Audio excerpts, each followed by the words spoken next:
42-এ 42, 42-তে 42। কি আজব কথা রে বাবা! তাও বলছেন কে? একজন প্রধানমন্ত্রী, দেশের প্রধানমন্ত্রী, তাও নরেন্দ্র মোদীর মতো লোক। হ্যাঁ, যিনি দাবি করেন তিনি যা বলেন তা খুব ভেবে চিন্তে মেপে জুপে এবং পরিকল্পনা করেই বলেন, তার মধ্যে সারবত্তা থাকে। কিন্তু এটা তো শুনলে সেই ঢাকাইয়ের একটা কথা আছে না, দরদাম করলে ঘোড়ার গাড়ির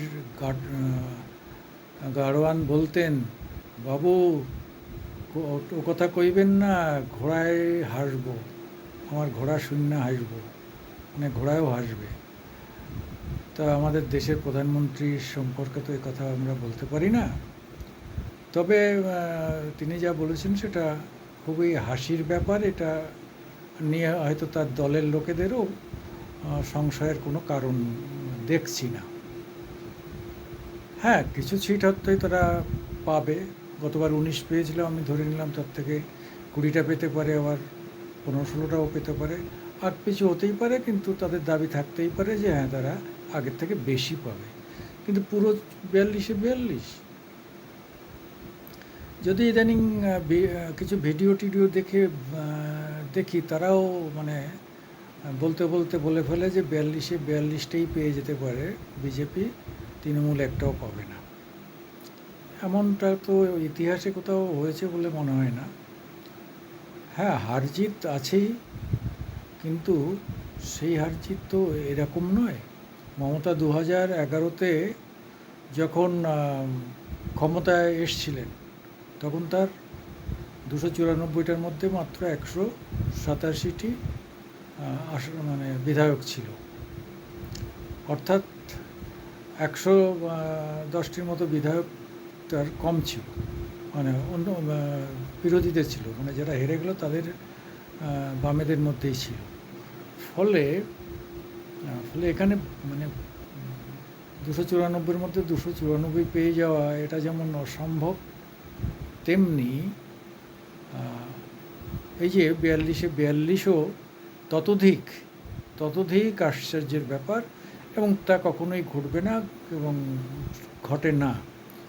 যদি ঘটে তাহলে তো বিস্ময়কর কিছু আছে, বুঝতে হবে যে ইভিএমের কারুকার্য, ইভিএমের চুরি হতে পারে, সেসব নিয়ে তখন মানে সারা রাজ্য জুড়ে, দেশ জুড়ে একটা হুল্লোড় হয়ে যাবে।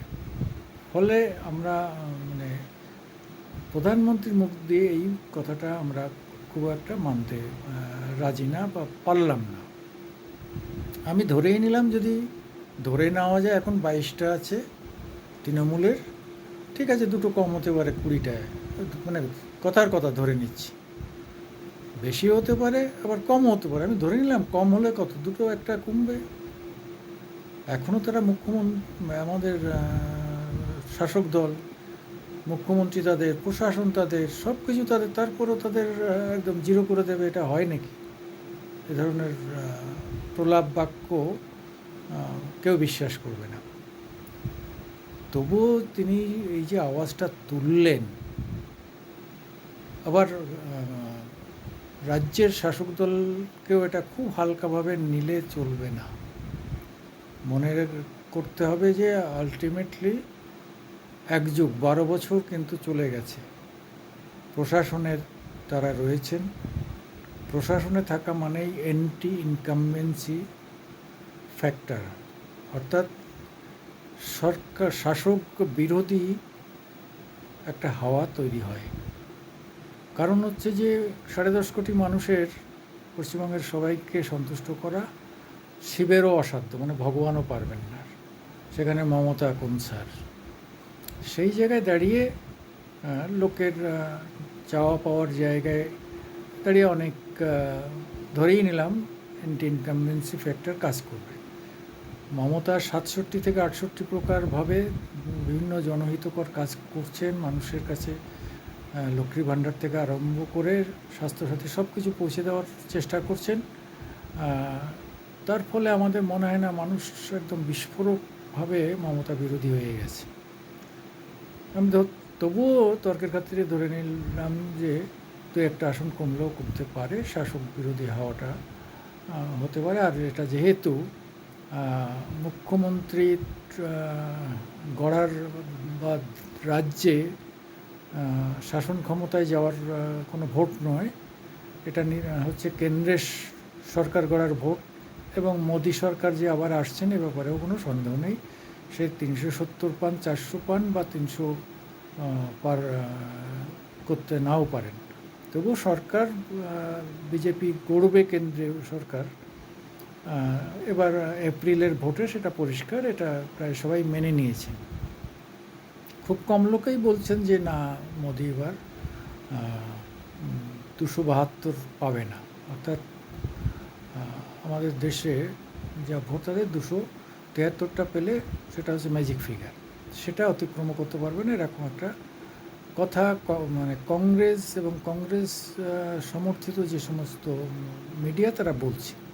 কিন্তু বেশি মিডিয়া বলছে মোদি ফিরবে, এবং সোশ্যাল মিডিয়া একচেটিয়াভাবে বলছে মোদি আবার ফিরে আসবে।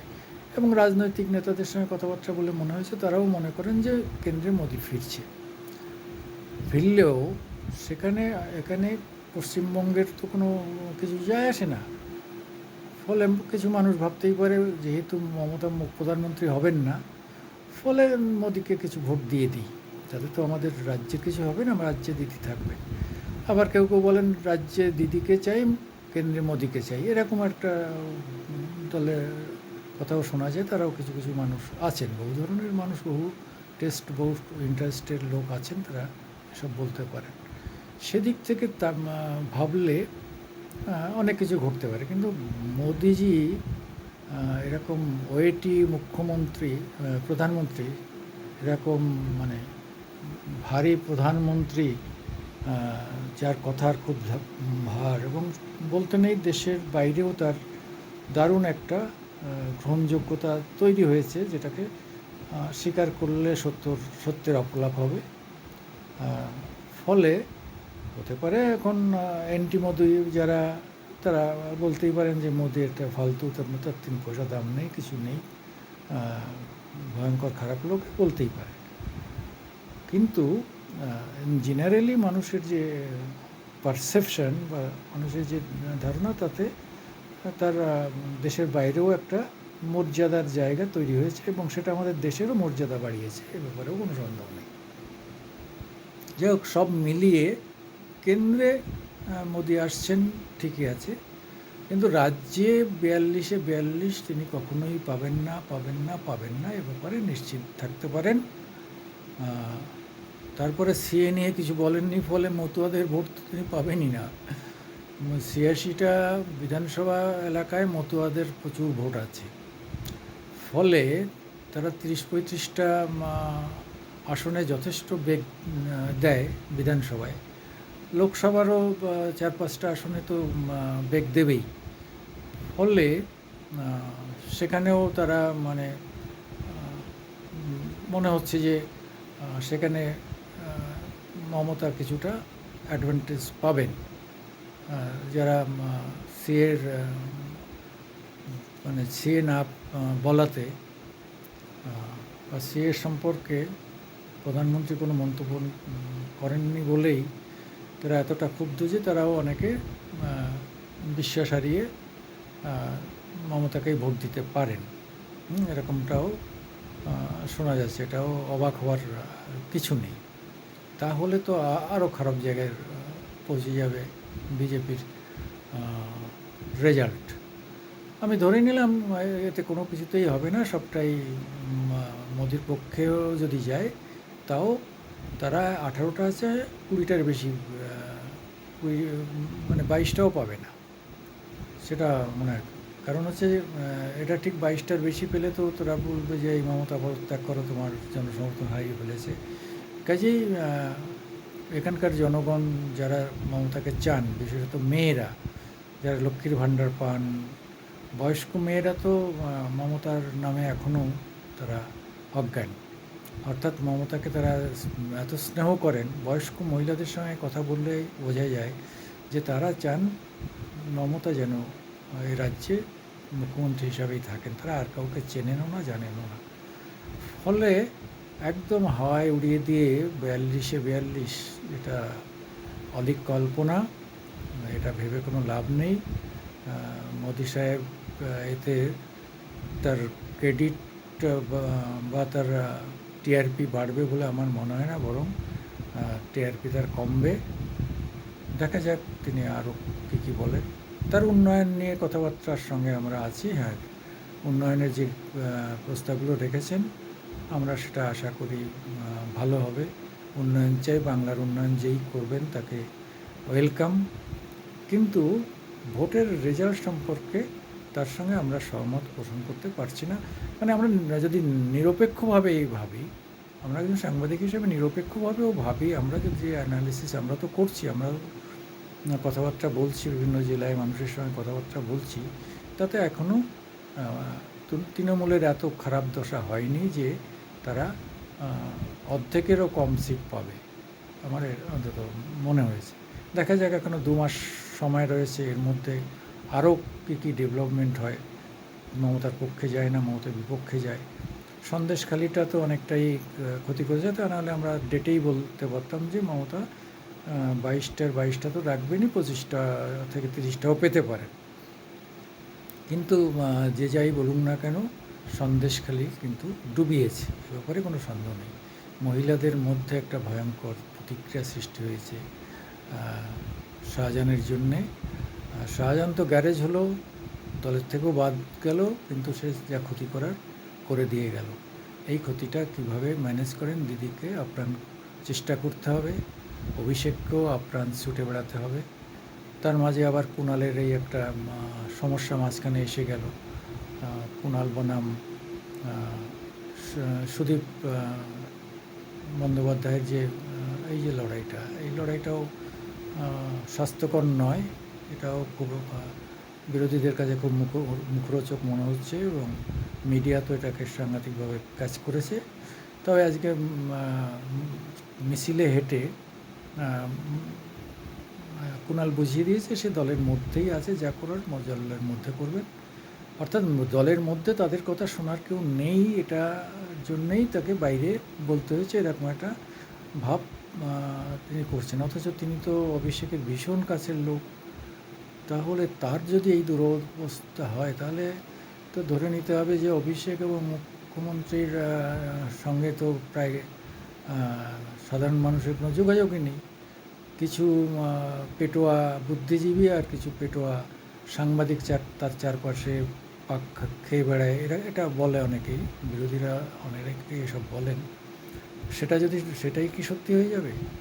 আমি অন্তত মনে করি না যে মমতা অন্তত নির্বাচনটা বোঝেন, রাজনৈতিক প্রাজ্ঞতা তার রয়েছে, কেন্দ্র এবং রাজ্যে উভয় জায়গায় তার রাজনৈতিক যে অভিজ্ঞতা, দীর্ঘ অভিজ্ঞতা, এটা পশ্চিমবাংলার কোনো রাজনৈতিক নেতার আগেও ছিল না, এখনও নেই। সেই অর্থে সিদ্ধার্থ শঙ্কর রায়কেও ছাড়িয়ে গেছেন। জ্যোতি বসু তো শুধু ওয়েস্ট বেঙ্গল নিয়ে ভাবতেন। ফলে বাংলার সব রাজনীতিবিদের থেকেই মমতা অনেক বেশি পোড় খাওয়া, অনেক বেশি অভিজ্ঞতা সম্পন্ন, এবং সারা দেশ সম্পর্কে তার ধারণা আছে। সে ডিএমকের হয়ে দক্ষিণ ভারতে পর্যন্ত প্রচারে বেরিয়ে গেছে। উত্তরপ্রদেশে মুলায়ম সিং যাদবের ছেলের হয়ে প্রচারে বেরিয়েছিলেন। এই যে মানে ভাস্ট, এই যে ব্যাপকতা, মিজোরাম, ত্রিপুরা এসব আমি বাদই দিলাম। এই ব্যাপকতা কিন্তু আর কোনো নেতৃত্ব আগেও ছিল না, এখনও নেই, আর ভবিষ্যতেও হবে কিনা সন্দেহ আছে। কিন্তু কোনো পুরুষ বাঙালি নেতা নেত্রী নেই।